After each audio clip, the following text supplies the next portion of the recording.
Hi everyone, if you're new here, welcome. I'm Pixels, and this is my cozy little corner of the internet where we chat all things warm, whimsical, and especially cozy games. If you enjoy the vibes, don't forget to like, subscribe, and leave a comment below. It really helps more lovely folks like you find the channel. Alright, with that said, let's dive right in, because it's real talk time. I haven't been riding the Disney train in a really long time. The sparkle faded, the magic wore off, whatever metaphor you want to use. These days, I just don't automatically get excited just because the mouse drops a new thing.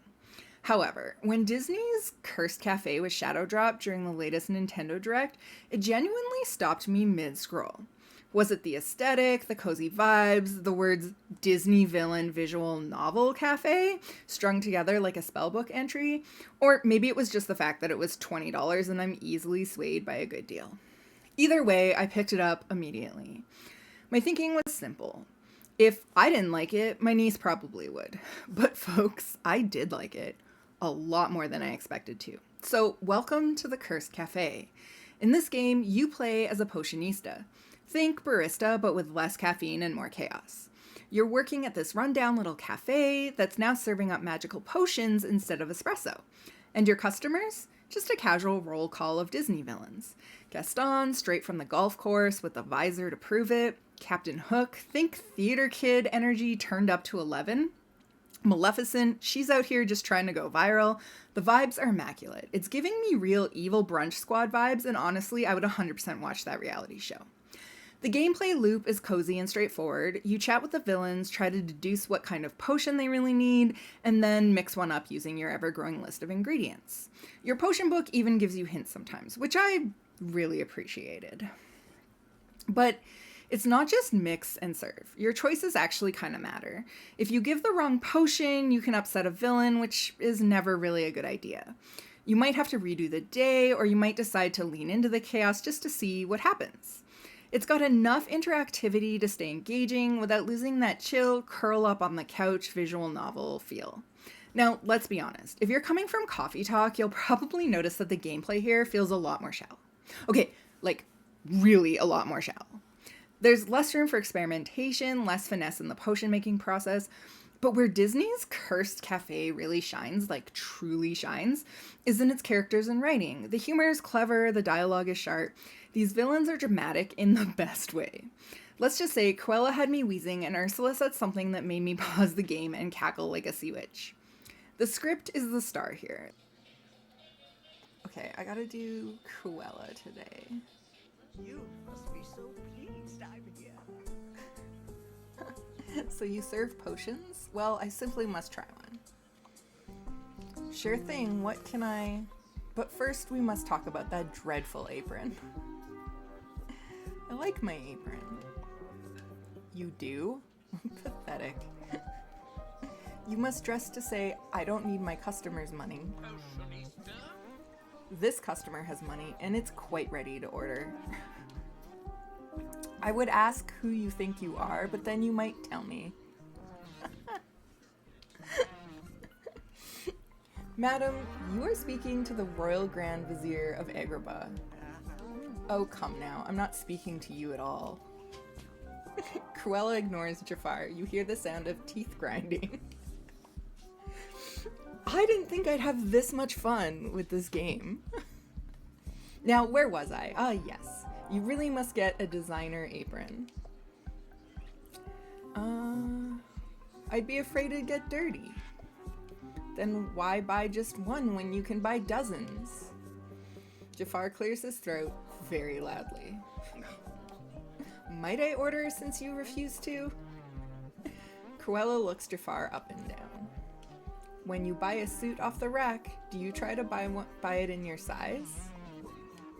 Madam, this suit was custom tailored to my precise measurements. I did not witness its making, but the fit is perfect. But Jafar is worried enough to glance at it in the magic mirror. If you wonder, does she speak true? I will not say, for I serve not you. Impertinent, useless object. Furious, Jafar stalks out. Now then, I am ready to order. Okay, what can I get you? Oh, darling, I need help with the most wretched problem. I simply cannot stay in this tasteless town without being seen. So an over-visibility potion? No, I don't need a potion to be seen. I need a lavish event. I must host a party, and I require an extravagant venue. A potion could teleport you there? No, darling. Speed is the last thing I need. Stuart, something's amiss. I tromped about gloriously all day, but no one noticed that they were in my presence. Women don't always notice, you know. First of all, yes they do. Next of all, I don't mean only women. Weak, simpering losers should be falling in behind me. But they're not. Has everyone been frightened by a monster? Perhaps that squid woman over there. I heard that. No monsters here recently, but do you want guys like that around? Of course, you can't be the leader of a pack without a pack. So having subordinates is important to you? If subordinates is the word and it describes them, then yes. It is all a part of the gloriousness that is Gaston.